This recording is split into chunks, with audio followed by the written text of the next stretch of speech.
Miss হবে না আপনার পছন্দের টিভি শো। দেখুন জি5 অ্যাপে একদম ফ্রি।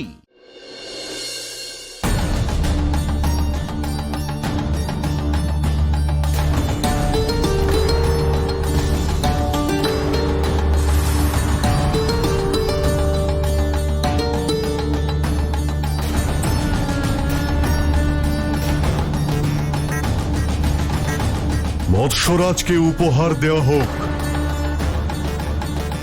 এসব কি? পাত্রপক্ষ থেকে আসা বিবাহের উপহার। আপনার কন্যাকে আমার পছন্দ, আমি ওর সঙ্গে বিবাহ করতে ইচ্ছুক। কিন্তু আপনার পরিচয় কি? মূর্খ, তুমি আমাদের সম্রাটকে চেনো না? উনি আমার হবু শ্বশুর মশাই।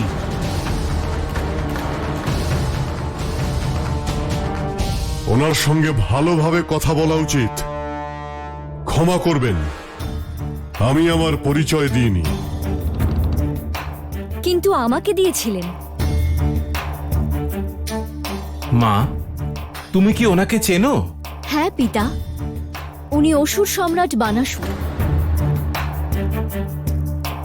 আজ সমুদ্র থেকে ফেরার পথে বনে উনি আমার পিছু নিয়েছিলেন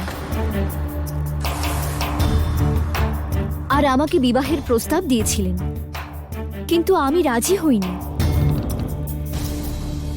কন্যা, তুমি অবোধ। তুমি না জেনে তোমার ভাগ্যকে ফিরিয়ে দিচ্ছ। সেই জন্যই তোমার পিতার সঙ্গে আমি কথা বলতে এসেছি। মৎস্যরাজ, আপনি আমার উপহার গ্রহণ করুন আর আমার ইচ্ছেকে পূরণ করুন। বানাসুর, তোমার এই ইচ্ছে কখনো পূর্ণ হবে না। এই উপহার নিয়ে এখান থেকে চলে যাও। আমার প্রস্তাব প্রত্যাখ্যান করার পরিণাম জানেন? এখানে আসার পরিণাম আপনি জানেন না বানাসুর। বর আর বধূ একে অপরের সামনে থাকলে একটাই পরিণাম হয়, বরমাল্য পরা আর পরানো।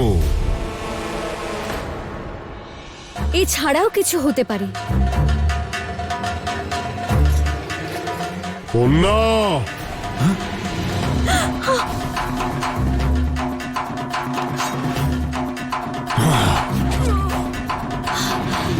বানাসুর!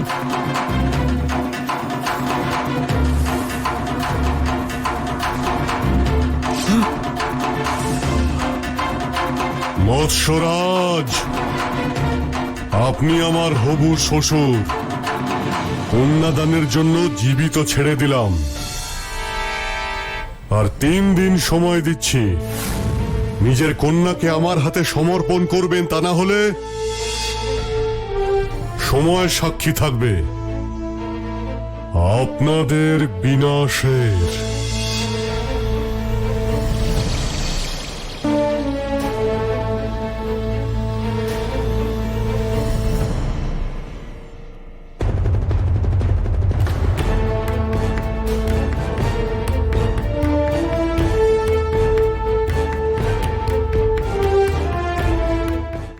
জি5 ডাউনলোড করুন আর সব এপিসোড দেখুন একদম ফ্রি।